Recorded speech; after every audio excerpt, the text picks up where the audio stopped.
Hello, I'm Sinha. And I'm Alexander Stanic. We are both 43. We work as creative consultants for international fashion brands. Donna Karan was somebody who was very early influence on us, and it came after we graduated college. We did our very first collection and we presented it at London Fashion Week. After the show, Donna Karan got in touch with us and wanted to have a private view of the collection, and we took the collection to show to her. She looked through it, she tried on the whole collection, and she was extremely encouraging. I presume on some level she identified with a lot of the work that we did and appreciated the jersey and the draping and our approach to fashion or to design. And give kind of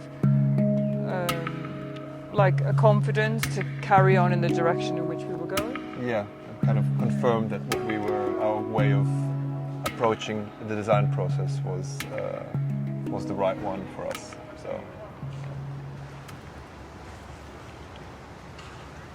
well, I think St. Martin's definitely encourages a sense of freedom of expression and experimentation. That college kind of helps you and pushes your own style, pushes your own abilities, and teaches you how to push traditional methods.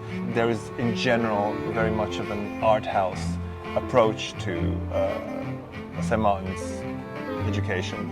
And I think another element of St. Martin's is the sort of process of collaboration. There's a lot of collaboration between different designers. Like, for example, when Sasha was in college, he was a print designer, I was a women's wear designer, so we collaborated on collections, and I think that has really helped our approach going forward, and it brings out that more kind of art house method to working. I think our design aesthetic is quite an androgynous one. It's very 90s. The silhouette is quite bold. We like to challenge kind of traditional shapes. I think it's always quite influenced by music, countercultures. A lot of our work is rooted in 90s cultures, so a lot of the music as well that we get inspired by will be 90s and earlier. So our work is always rooted more in documenting these kind of cultures around music and art rather than other fashion indirectly.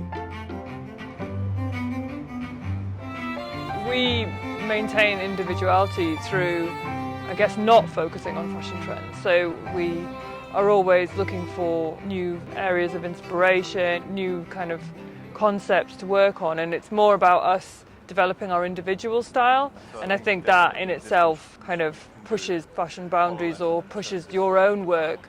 So there's always a similar challenge when working on collections like this, and it's really translating strong ideas and strong concepts into something that is a commercially viable product.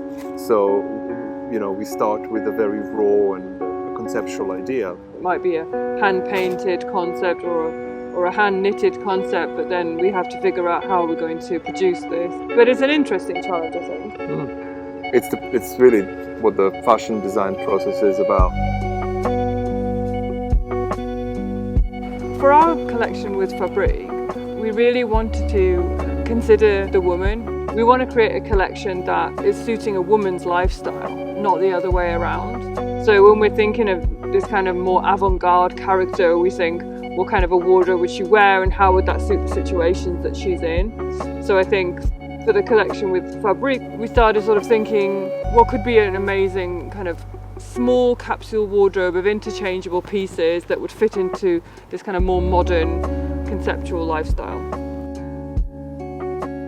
So I think winter is a good opportunity to wear like a stronger, larger silhouette that make you feel protected against your environment. That's something that we've been thinking about a lot, isn't it? It's a lot.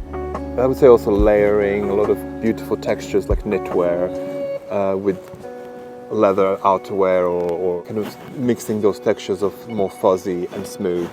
But it's an opportunity to be, I guess, bolder with your shape because of the layering aspect. A great kind of silhouette coat, I think, is something that is a staple for everyone's wardrobe.